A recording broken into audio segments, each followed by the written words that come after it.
The courtroom was eerily silent, the air thick with tension as the judge's gavel came crashing down. Guilty. The single word shattered Michael Carter's world.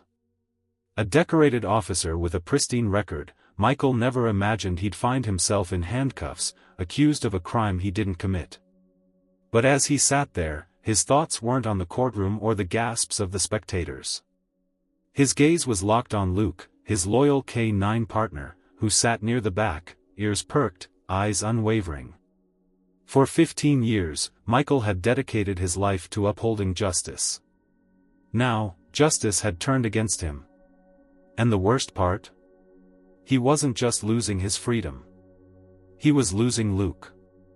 Before being taken away, Michael made one last request: let me say goodbye to Luke. What happened next changed everything. As Luke sprinted toward Michael, something unusual happened. His nose twitched, his instincts kicking into overdrive. He sniffed aggressively at Michael's jacket, pulling at it with urgency. Then, a small device fell to the floor. A recorder. The room fell into stunned silence. The judge, prosecutors, and officers watched as an officer picked it up and pressed play. Static crackled. Then, a voice. Just plant the evidence. No one's going to question it. Carter's the perfect scapegoat. Get it done. Gasps erupted.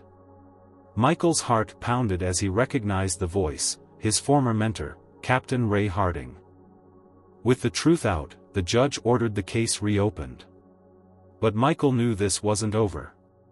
If Harding had orchestrated this setup, he likely hadn't acted alone. The deeper you dig into corruption, the more dangerous it becomes.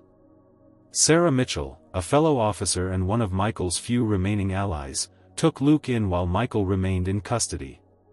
But Luke wasn't done uncovering secrets. One night, while in the precinct, Luke started sniffing aggressively at a locker, Michael's locker. Sarah hesitated before opening it. Inside was an envelope filled with damning photographs. Captain Harding, caught in secret meetings with known criminals. "Luke, you just found the smoking gun," Sarah whispered, her heart racing. She rushed the evidence to the judge. That night, Harding was arrested. But even as he was dragged away, his parting words sent a chill down Michael's spine. "You think this ends with me? You have no idea how deep this goes." Michael's story isn't just fiction, it's a reflection of real-life betrayals and unwavering loyalty. Consider the case of Frank Serpico, an NYPD officer in the 1970s who exposed widespread corruption in the force. Like Michael, Serpico believed in justice, but his fellow officers turned against him. When he was ambushed and shot during a drug raid, backup never came. He was left to die. But unlike Michael, Serpico survived and exposed the truth. Then there's the story of Hachiko, a dog in Japan who waited at the train station every day for his owner, even after the owner had passed away. For 9 years, Hachiko remained loyal, proving that some bonds can never be broken. Michael had something in common with both Serpico and Hachiko, a fight for justice and a loyalty that refused to die. The case against Harding revealed more than expected. Bribery, cover-ups, and deep-rooted corruption within the department. But the real mastermind? A shadowy figure known only by the initials AR.